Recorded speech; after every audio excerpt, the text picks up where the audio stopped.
Good morning. Yes, we are on air, so let's start. So good morning and welcome to Agile Mondays, and thank you for joining this morning. My name is Olena Grinyuk, and I'm responsible for the Central Eastern Europe at the SME Banking Club, and I will host today's Agile Mondays. And as always, each Monday, I am here with John Williams from Agile Business Consortium and Maria Tsinusa from Integrated Consulting Group. Hello, and thanks for joining, as always. Lovely to see you again, Elena and Maria. Great to see you guys. So before we start, let me mention some organizational moments very shortly. So our webinar is scheduled for half an hour. The format is panel discussion, so you're welcome to type your questions right from the start, and we will be answering them during the webinar. And also, we are recording this webinar, and right after we finish, you will receive the link to the video. So today, we discussed the topic of Agile in HR. And we consider this is a very important topic, as this is about people, and Agile people are the foundation of the Agile organization. We actually started the very first Agile Monday episode on April 6th from the topic of Agile people. You can watch this video recording on our YouTube channel. So what does it mean to be Agile in HR, and how to work in a new way in such areas as job design, recruiting, and talent management? So is it absolute responsibility of HR in the organization, or should business line be involved as well, or this is a common job? So to find answers to this question, so let me start today's episode, and I'm passing the word to John and Maria. So John, would you start? Yeah, by all means. Thank you very much indeed, Elena, and good morning, everybody. I'll start by just positioning HR in the Agile universe, if I can do that. Really, on the screen, I've put a slide which has the five, I'll call them the 5 pillars of business, if you like: strategy, marketing, people, operations, and finance. And if we're going to have an Agile strategy for an organization, it needs to involve all of those other functions, because agility is not something that lives in a silo in an organization, or even in a group of silos. It is a characteristic of the whole organization, or it isn't there at all. And I think one of the reasons why, not only why we started, as Elena said, on April the 6th with Agile People, one of the reasons why we wanted to revisit the HR, the people elements of agility, is because, of course, organizations are made of people. So this slide is just to illustrate the fact that we cannot separate Agile people from Agile marketing or operations or finance if we're going to have an Agile strategy in the organization. And also now for us to talk a little bit more about the importance of people in delivering agility in an organization. And I know, Maria, you've got a couple of slides which illustrate the importance of this and the outcome of this really, really well. So over to you, Maria. Thank you, John. So I will start with the first, one of the values of Agile in the manifesto, the importance of people interactions. So we prefer people in interactions versus processes, yes? So this is actually at the core. It's nowhere to go around this without considering the people. And we wanted to take upon the HR route because a lot of times, or the traditional, let's say, approach regarding HR was the fact that the HR is a department that is support and control. That was the traditional function of HR. And right now, HR also needs to catch up with the business that is embarking this agile approach, because the function, the content of the function is changing quite a lot. And I have this approach for you. The new roles and rules, let's say, for HR. So before is the traditional management with control and alignment. And then you have HR functions who knows everything about the salaries. The traditional way of working was You don't know anything about the salaries, about the scales of salaries. You don't know anything about how talent management is done. HR is controlling. He's in connection with the heads of departments for the recruiting part, is in connection for firing and controlling people. The HR file, basically.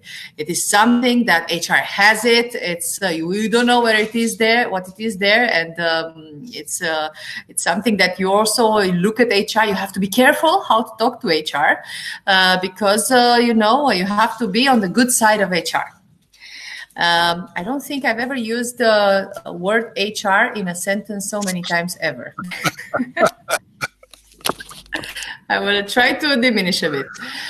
On the agile management, I have the experience of working with and what we like to call HR business partners, and this is something that is not new. And we actually had the idea of business partners from other functions as well, as we discussed in the previous Agile Mondays. The importance of HR business partner is actually growing more and more, because it's not only meant to be there with the business, but it's meant to understand the business. And I have seen in my, I worked in a corporation, in various corporations, like for 18 years in total. And I started with fearing HR and being very careful what I say in front of HR people, and ended up with having a business partner who was actually very preoccupied on the content of the business and putting questions like, why do we want to launch this product? Why are we approaching this client segment? What is so profitable? Why are we looking to form these teams? Why is this the new focus in the business? And actually, I think these questions are core, because it's not only that you have a list of capabilities, you just tick, tick, tick, tick, and then HR is having questions, not understanding why those people that we need to recruit are needed, and what is happening. It just sends over, is doing some filtering on the CVs and sends over to the business. But now HR is actually a partner in which you get sort of, you will have new functions for which you will not have people capable in the market, because the functions are evolving. So then you take this advice with HR on the profiling of people that you need to find, to hire, and how you can grow them into what you require afterwards. So it's more and more on the partnering side. What do you think? What do you think about this, John? Yeah, I agree, and it's very interesting, because just thinking about one of the things you said right at the start, which was HR was traditionally a department for support and control, and I think the challenge is that even now, when we've gone from talking about HR, we've gone through people and skills, learning and development, talent management, all of the different names for that function within organizations. In many organizations, HR is still seen as a department, something separate from what everybody else is and does, in the same way that finance is seen as separate, or risk is seen as separate in the bank. And I think one of the crucial development areas, if I can use an HR term, for HR, is to get over this mental image of themselves as a department. Now, in very good companies, and there are many of them, there are lots of good companies out there that have managed to weave all of the talent management, the learning and development, the HR functions in the processes that make up the rest of the organization. However, the crucial shift that's required, I think, is the point that you made at the end, which is for HR to think about, what do our customers need? Who are our customers? How can we help not just structure the organization, how can we help the organization perform in order that it fulfills customer outcomes? Because that's the basic principle of an agile organization, to arrive at customer satisfaction and fulfillment in a way that's probably quicker, probably cheaper, and certainly more enjoyable than the ways that we have traditionally done it. So I think you're absolutely right. I think that shift from being a department that did stuff to people in the organization to being part of the team that delivers the outcome for the organization is the crucial mental shift. And I think one of the ways to do that, one of the phrases that you used, Maria, was to understand the business. And I think there's not much doubt whatever function it is in the organization, but I guess within HR, it's even more important than any of the others. The need to understand the purpose and the function of the organization is absolutely paramount, because without that, I don't think a good talent management, learning and development people team can actually help the organization achieve the outcome that it needs. Because in the end, money follows talent. And if we want the innovations that organizations can come up with to achieve both a satisfactory outcome for the customer and a profitable outcome for the business, actually that needs to be done through the talent within the business. So yeah, I agree, this idea of shifting to customer focus. Well, one of the questions I would ask is how successful have we been so far in that shifting of the mindset within HR in your experience? I think companies are all over the place. Let's put it this way. It depends on. I think it depends on the challenges that you had to face. It depends on how competitive your domain has been, and how weak or strong your position has been. And I want to present you also another slide which I encountered on the state of Agile. This is an organization that does annual surveys amongst hundreds and thousands of companies, and they are just testing the trends in the industry that are tackling Agile. And for the first time, they've done a survey about HR and Agile in HR. And the role of Agile, as we are discussing, and how it was perceived by the respondents to this test that are scattered all through industries and all geographies. And you see the key part is that it's becoming more strategic and more important in the organization. It's actually becoming, these two parts are the takeaways from this report. And then you see also the trend that is increasing of having a shifting towards multidisciplinary teams, exactly as you mentioned already. But this is not something that you see with majority. It's something that you see arising these days, and it's a trend that probably we will see more and more. And I'm curious, because we don't have comparison with previous years. It's the first time they run this survey. I'm curious how it would look like next year. You know, what is the role? How is the role, the content of the role changing from one year to another? Yeah, and interestingly, of course, we don't just have the shift that is happening in the role of HR, which is, I think I'll risk a forecast and say that in normal times that this actually will have been moving more and more in the direction that we see on the chart. More and more people will be recognizing HR as a strategic contributor to the business, and one which is being disaggregated into multidisciplinary teams.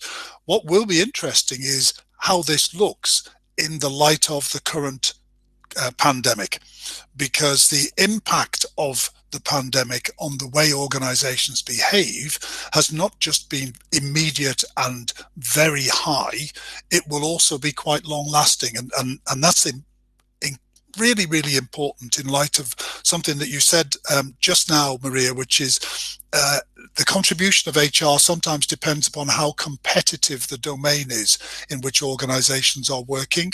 And there's not much doubt in highly competitive domains, the demand on HR has been really stringent and very often really rigid. This is what we need in order to compete. These are the types of people we want. Get us those people and create them and make them this way. And I think that competitiveness that exists in the finance arena, and particularly amongst banks who are facing competition not just from each other but from substitutes within the marketplace, that will be a very interesting area in which to see whether or not HR can actually demonstrate that, far from being pushed further into rigid processes and applications, the more agile HR is allowed to become, the better the contribution it can make in an extremely competitive arena. And I think one of the challenges for the people who run HR, who present HR to the businesses, is for them to actually get the organizations, the banks, to understand, actually, we can help you be more competitive at pace if we are more agile as an HR contributor. Does that make sense?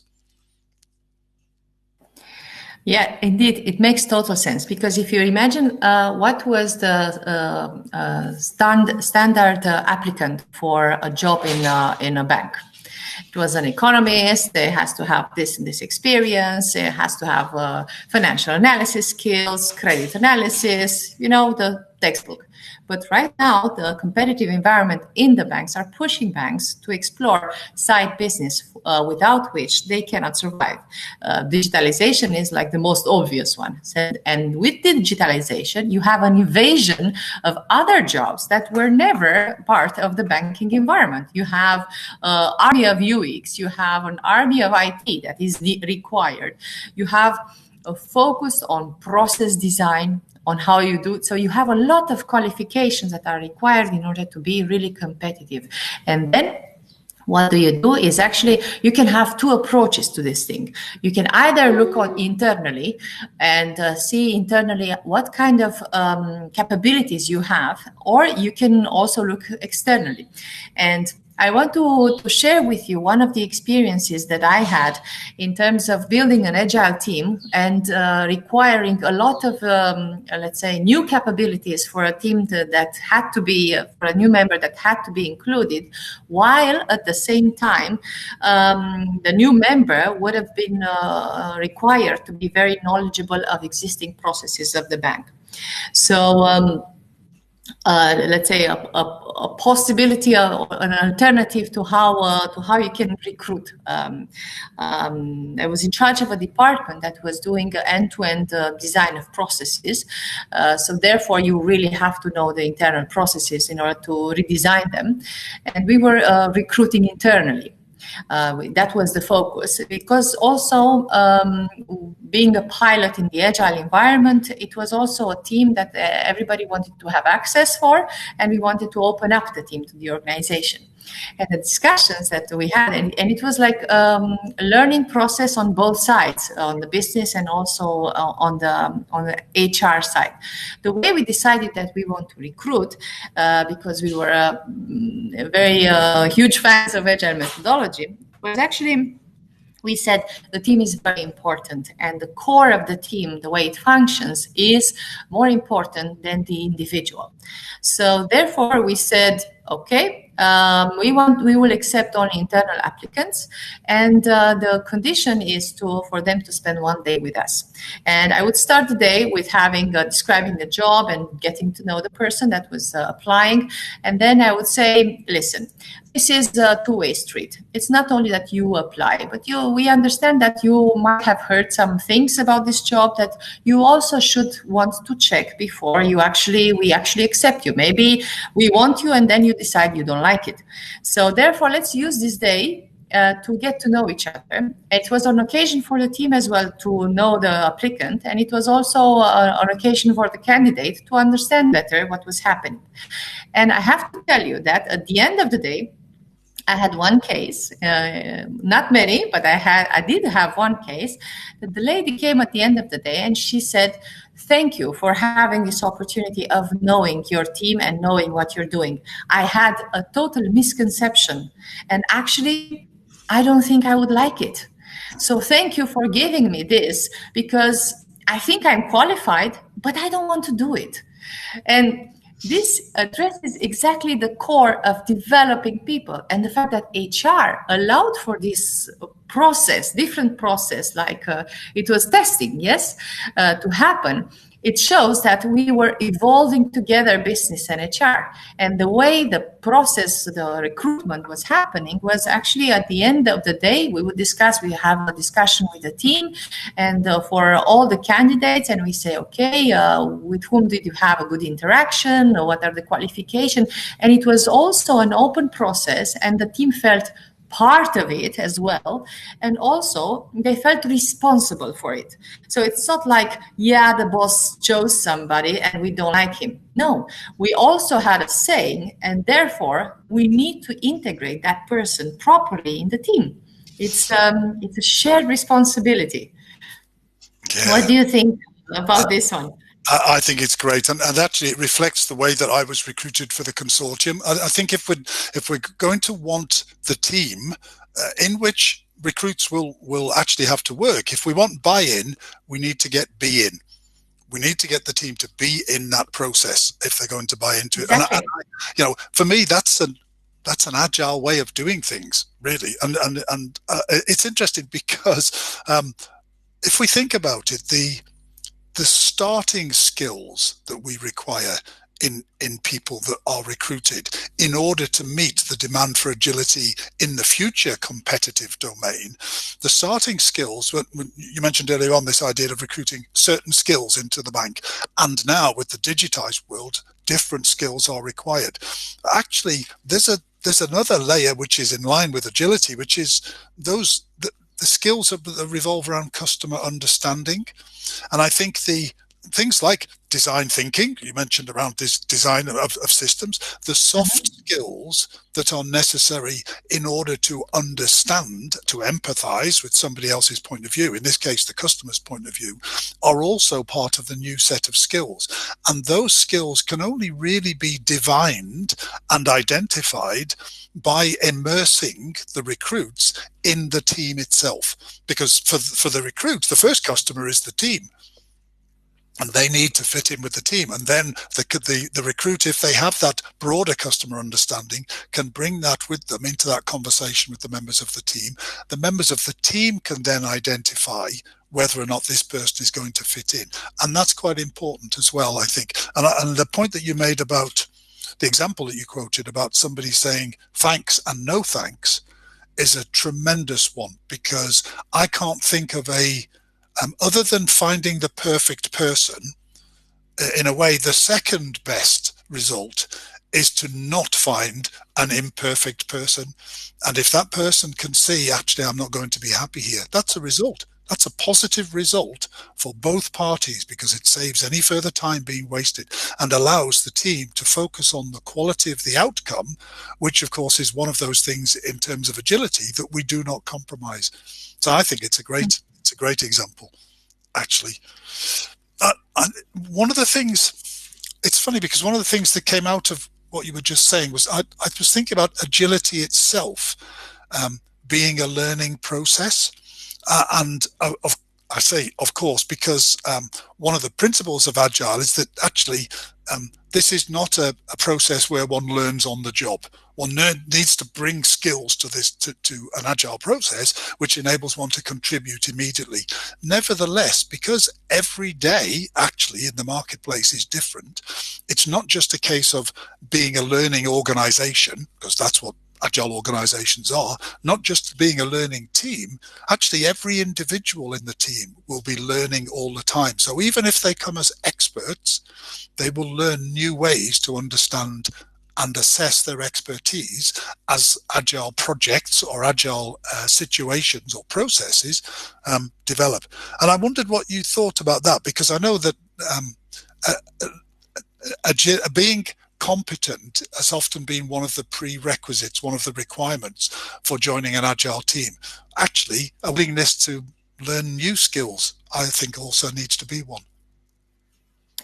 Well, I'm known in my experience to hire and give wild chances to people who do not seem qualified. So I'm completely biased for this, because I would buy especially profile, the attitude, the way that you see a person, the way that it believes in stuff, what drives a person. This is what I'm actually buying, rather than the competence. I had a case of having a very good analyst, extremely good analyst, lot of experience, and I ended up hiring a junior just at the beginning for a very simple reason. The competent, experienced analyst was fed up with it. He knew it all.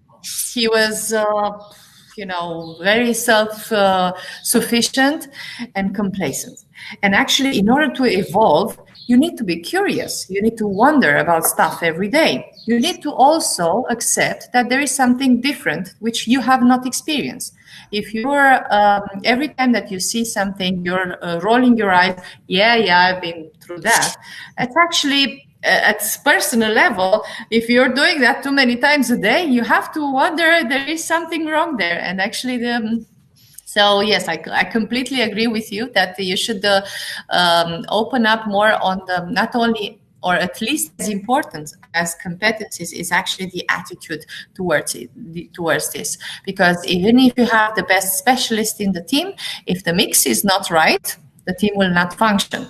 And actually, I want to go a bit on the next subject, the subject of learning and development and talent management, which you tackled at the beginning, because the way it used to be, it was like HR is giving us a list of trainings, and we need to choose from that list what trainings we want.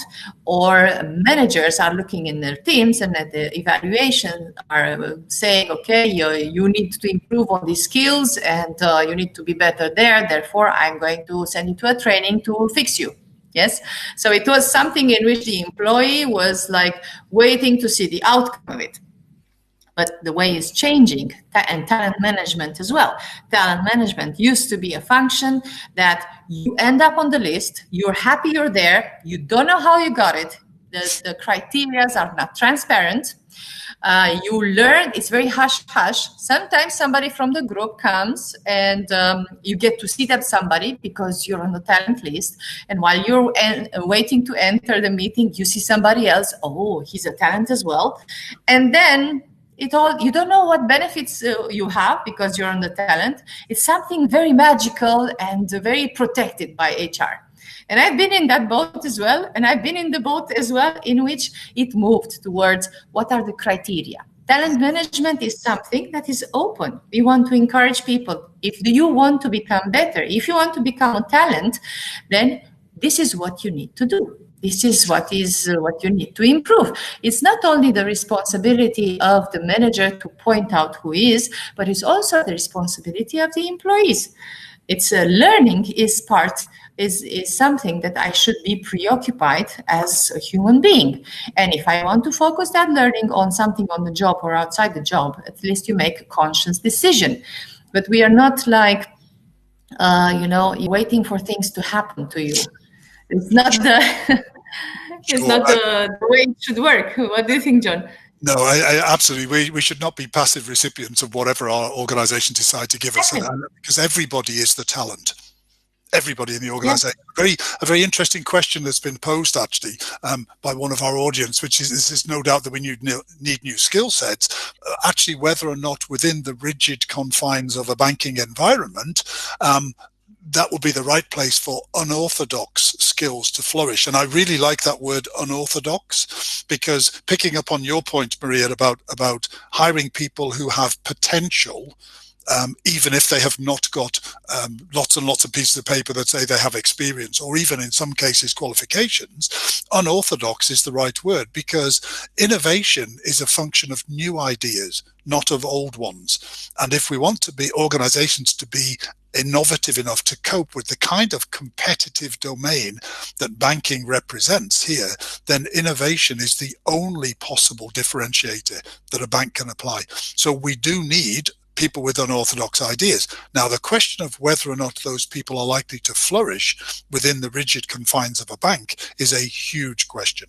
And in a way, banks are one of those areas, a bit like universities, where things have been the same for a very, very long time. And until a crisis happens, things are not going to change, because banks are doing money and making money, and things are going along fine, except of course that they're not really. And those banks which will flourish in future are those who will actually accept the arrival of people with unorthodox ideas. And picking up on your point earlier on about allowing people to think, in a sense, to think differently, where a bank doesn't appear, you think about the lady that said no to your team, where a bank does not appear willing to accept the unorthodox ideas, the innovation that somebody can bring, then that person actually should walk away from that bank. Because in a way, none of us wants to be deeply unhappy where we work. Now, of course, in the current climate, it's not easy to walk away from an employer, far from it. However, in the minds of those people who have a real value to give, they should allow themselves to seek opportunities where they can give that real value. And that's an agile approach to one's own career, not just to one's employer. That might be asking a bit much of many people, because that's a very courageous thing to do, and sometimes a foolhardy thing. Nevertheless, I think those people who have time in their careers to do it, it's worth thinking about. Is that dangerous? Well, it's actually, I don't know what to say, because indeed, as a manager, as a recruiter in the bank, you should also be courageous to face these persons. And I've received a great lesson from a student once whom I was recruiting, and I was listening to her dreams, and I don't know, I was having more times, and the interview ended up to be like 2-3 hours in the end. And then listening to each other, we parted ways, because she understood that it was not actually, banking was not something, it was not the same with what she was dreaming. And banking used to be posh, not anymore, not that posh anymore. But at the same time, it requires a lot of courage, and it requires a lot of, there's a huge opportunity for change there. If you have the manager that, okay, doesn't know how to do it, but is wondering how he can improve, and that is the first step. It's you don't need to be the agile manager with put a certification on your forehead. You just need to be curious and need to understand what is happening, and then to accept these people with new ideas, that it's actually, is freshening up the things around you, and it's bringing the new vibe. And for the people with new ideas, yes, they need to understand where they are getting themselves into, and they need to understand that it's tough, it's challenging, but man, if you make it, you would be the one to say that for a bank number, I don't know, in top 3, the former bank state, I was the first UX hired in that bank, and I was the one designing their online for I don't know what. And that that ability to change stuff is something so priceless, because maybe in a digital company that you go, yeah, you manage to change a bit. But here you are a bit let's say, alone with all those bankers, all those suits that are traditional, and it can really make an impact. So plus is my question is, to close today's topic is, what would be your short route type probably to make this shift in the banks of HR function, or how to accelerate, let's say, the shift of this agile way of working in HR? What would you say? I guess for me it would be for the team in HR to reach out, really to get out amongst the teams within the bank as much as possible. Even where they don't have an HR business partner structure, get out there and ask questions. Don't try to tell anybody what they should be doing. Just get out there and ask questions about how HR can contribute to the outcome. Yes, indeed.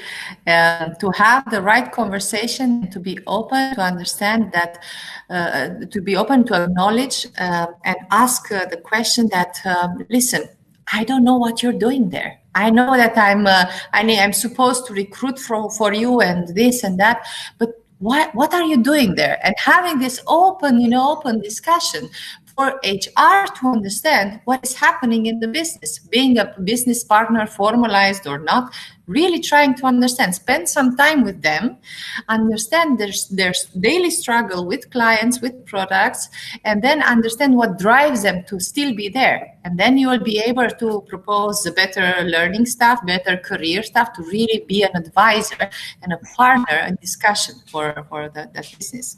Oh, we can talk about this for ages, I think. Yes. So thanks for today, and let's continue the topic or the part of this topic next Monday. Because yes, as you say, we can talk here for ages, but we should actually close for today. And let's meet next Monday, 11 a.m. as usual. Thank you, and see you next Monday online. Thank you very much, Lena and Maria. Bye.